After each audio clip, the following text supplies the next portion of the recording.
তুফান দেখে সেটা একদম ডিসঅ্যাপয়েন্টেড হয়েছি এবং তাতে মনে হলো যে ছবিটা পিছিয়ে গেল। তাহলে ভাই এখানে এসে বানানো হচ্ছে কেন? তাহলে বাংলাদেশেই বানানো হোক। এগুলো হচ্ছে আমাদের বাংলাদেশের মুভি রিভিউয়ার, আর এগুলো হচ্ছে পশ্চিমবঙ্গের মুভি রিভিউয়ার।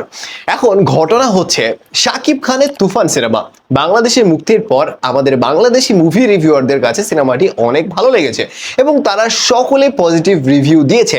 এদিকে পশ্চিমবঙ্গের মুভি রিভিউয়াররা গত শুক্রবার অর্থাৎ 5 তারিখে ভারতে বা পশ্চিমবঙ্গে তুফান সিনেমাটা মুক্তির পর তারা এটা নিয়ে মিশ্র প্রতিক্রিয়া দিয়েছে এবং এই সিনেমাটি নিয়ে বেশ কিছু নেগেটিভ রিভিউ দিয়েছে। এখন এইটা নিয়ে সোশ্যাল মিডিয়াতে চলছে অনেক টানা ঘেঁষা।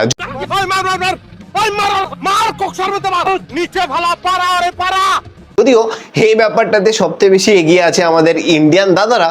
এখন কথা হচ্ছে একই সিনেমা দুই দেশের রিভিউয়ারদের কাছে দুই রকম কেন লাগলো।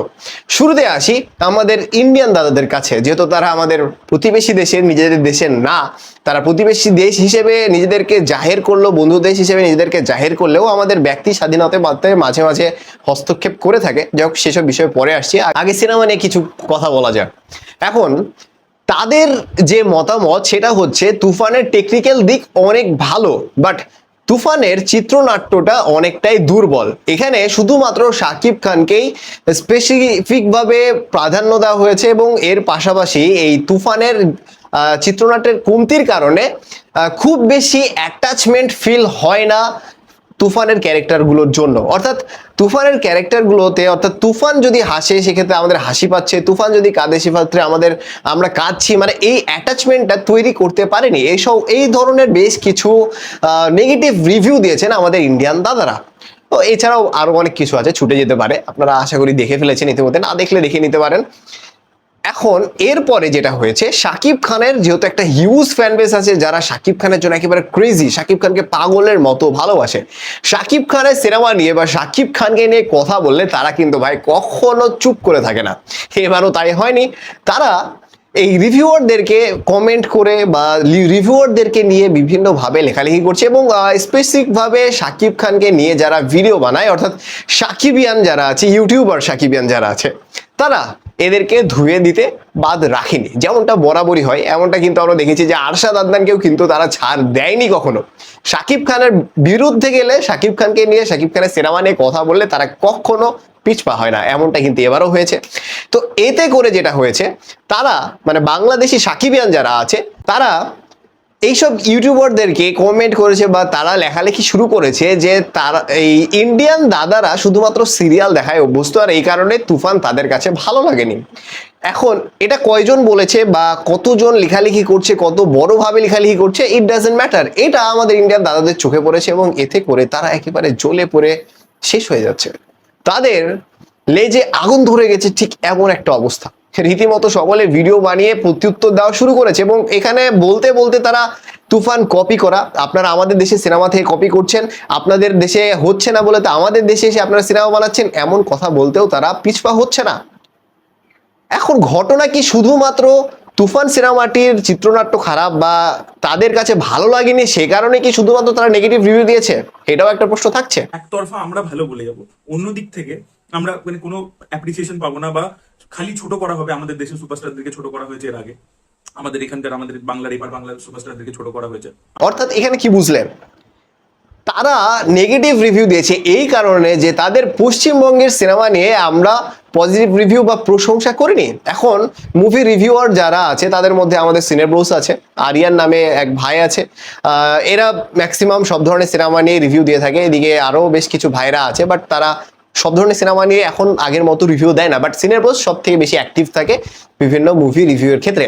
এখন সিনিয়র ব্রোস যেটা করেছে, তার কাছে বুমেরাং সিনেমা লাস্ট যেটা এসেছিল তার কাছে যেমন লেগেছে সে পজিটিভ রিভিউ মানে অনেস্ট রিভিউ দিয়ে পেয়েছে। এতে করে দাদারা সেই সময় থেকে কিন্তু বেশ ছোটে আছে। যখন তুফানের গান আসছিল তখনও কিন্তু একবার একটু বাক বিতণ্ডা আমরা দেখেছি। তো আসল ঘটনা যেটা হচ্ছে যে তারা পজিটিভ রিভিউ দিত যদি তাদের পশ্চিমবঙ্গের সিনেমা দেবজিতের সিনেমা নিয়ে আমাদের মুভি রিভিউয়াররা অন্ধের মতো, অনেস্ট রিভিউ না, অন্ধের মতো পজিটিভ রিভিউ দিত। এখন এখানে তো বুঝতেই পারলাম ভাই যে একদম হিংসাত্মক ভাবে আপনারা এই রিভিউটা দিয়েছেন। এখন বোঝা যাচ্ছে শুধুমাত্র টেকনিক্যাল দিক বা আপনাদের কাছে খারাপ লেগেছে এই জন্য যে আপনারা মুভি রিভিউ এভাবে দিয়েছেন এমনটা না, এই কথাতে তো এই জিনিসটাই মনে হচ্ছে আমার কাছে। এখন বাংলাদেশি রিভিউয়ারদের জন্য কিছু কথা, সেটা হচ্ছে বাংলাদেশি রিভিউয়াররা বাংলাদেশি পার্সপেক্টিভ থেকে তুফান সিনেমাটি রিভিউ দিয়েছে। তারা কিন্তু জানে বাংলাদেশের সিনেমা কি এবং বাংলাদেশের সিনেমার উন্নতির জন্য বাংলাদেশের সিনেমা যাতে করে ভালো হয় সেই জিনিসটা তারা মাথায় রাখে। অর্থাৎ নিজের ঘরের ভালোটাই তো তারা আগে চাইবে এবং সেই জায়গা থেকে নিজের ঘর কেমন, নিজের অবস্থা কেমন, অবস্থান কেমন তা তারা খুব ভালো করে জানে এবং সেই জায়গা থেকে তাদের মতো করে তারা রিভিউ দিয়েছে। আর এই কারণে তারা শুধুমাত্র পজিটিভ রিভিউ দিয়েছে এমনটা না, তারাও কিন্তু আলোচনা করেছে, যেটা খারাপ লেগেছে সেটা তারা বলেছে, বাট এইভাবে বলেনি যেভাবে পশ্চিমবঙ্গে তারা বলেছে। আর এখানে বিষয় হচ্ছে যে আমার ঘরের চিন্তা আমি যতটা করব, ইন্ডিয়ান দাদারাও তো আর আমার ঘরের চিন্তা করবে না। অতএব তাদের কাছ থেকে যারা আমরা পজিটিভ রিভিউ বা ভালো কিছু আশা করছি এটাও একরকম বোকামি হয়ে যায়। আর এখানে আরেকটা বিষয় হচ্ছে ইন্ডিয়ান দাদারা যেটা বলছে যে আমাদের তুফান সিনেমা তাদের দেশে গিয়ে শুট করা হচ্ছে, তাদের ফ্যাসিলিটিতে গিয়ে শুট করা হচ্ছে এমন কথা তারা বলছে এবং তাদের সিনেমা কপি করা হচ্ছে, তাদের সিনেমা থেকে ইন্সপিরেশন নেওয়া হচ্ছে, কপি কথাটাও তারা এখন উল্লেখ করছে। তো এখন আমাদের দেশের পরিচালক, আমাদের দেশের আর্টিস্ট কি জোর করে আপনাদের দেশে গেছে? আপনি যদি ভালো করে দেখেন আপনাদের দেশের প্রোডাকশন হাউসগুলো নিজেরা নিয়ে যাচ্ছে। এখন কেন নিয়ে যাচ্ছে? আপনাদের দেশের প্রোডাকশন হাউসগুলো আপনাদের দেশের দেবজিৎকে নিয়ে কেন সিনেমা না বানিয়ে আমাদের দেশের শাকিব খানকে নিয়ে সিনেমা বানাচ্ছে? এটা তো আপনাদের ভালো করে বোঝা উচিত। আমরা আপনাদের দেশে গিয়ে সিনেমা বানাচ্ছি, মাংনা তো বানাচ্ছি না, আপনাদের দেশে গিয়ে টাকা ফেলছি, তার বিনিময়ে আমরা কাজ করে নিয়ে আসছি, অর্থাৎ দিচ্ছি আপনাদেরকে আগে। আপনারা কি বলছেন যে আপনাদের দেশে গিয়ে কাজ করছি, আপনাদের দেশের টেকনিক্যাল সাপোর্ট নিচ্ছি, ঠিক আছে, সেটা কি মাংনা নিচ্ছি, ফ্রিতে নিচ্ছি, আপনাদেরকে টাকা দিচ্ছি, তার বিনিময়ে নিচ্ছি।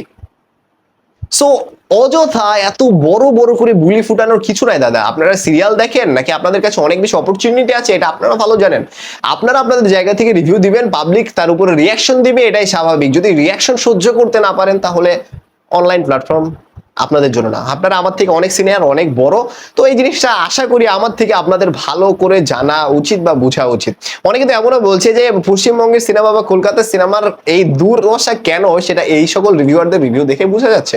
কারণ তারা চাই না যে তাদের সিনেমাগুলো ভালো করুক, তারা চাই না তাদের সিনেমাগুলো উঠুক। আমাদের দেশে সিনেমা রিভিউয়ার যারা আছে, মুভি রিভিউয়ার যারা আছে, তারা কিন্তু এই জায়গা থেকে অনেক রেসপন্সিবল, তারা তাদের নিজের দেশের স্বার্থটা আগে দেখে। বাট আপনারা এই ক্ষেত্রে অনেকটাই পিছিয়ে আমাদের দেশের রিভিউয়ারদের থেকে। তো better luck for next time. তুফানের মতো সিনেমা আপনারাও তৈরি করতে পারেননি আপনাদের পশ্চিমবঙ্গে। আপনারা এখন পুরো ইন্ডিয়ার নাগরিক হিসেবে সিনেমা মুভি রিভিউ করছেন, নিজেদেরকে দেখাচ্ছেন, ঠিক আছে, বাট আমরা তো পুরো ইন্ডিয়ার সাথে কম্পেয়ার করিনি, আমরা জাস্ট বাংলার কম্পেয়ার করেছি তুফানের সাথে। বাংলাতে আপনাদের পশ্চিমবঙ্গের কোন সিনেমাটি তুফানের মতো একটু দেখবেন। তো যাই হোক, এই ছিল আমাদের ইন্ডিয়ার দাদাদের সম্পর্কে কিছু কথা। বলতে গেলে 8-10 মিনিট কিছুই না, অলরেডি হয়তো 8-10 মিনিট কথা বলে ফেলেছি। ডিটেলসে আরো বলতে গেলে আরো ভিডিও লং হবে। তো এই ছিল এখন পর্যন্ত, কিছু কথা না বললে না। কিছুদিন থেকে দেখছিলাম এসব নিয়ে খুব গোতাগুতি হচ্ছে, আর সে কারণে ভাবলাম যে একটু এটা নিয়ে কথা বলা উচিত। তো এই বিষয়ে বা ইন্ডিয়ার দাদাদের রিভিউ, বাংলা সিনেমার রিভিউ, বাংলাদেশি মুভি রিভিউয়ারদের ব্যাপারে আপনাদের মতামত কি অবশ্যই সেটা কমেন্ট করে জানাতে ভুলবেন না। তো এখন এই পর্যন্ত, দেখা হচ্ছে পরের ভিডিওতে। চ্যানেল এবং পেজ যেখানে ভিডিও দেখছেন সাবস্ক্রাইব এবং ফলো করে অবশ্যই সাথে থাকবেন।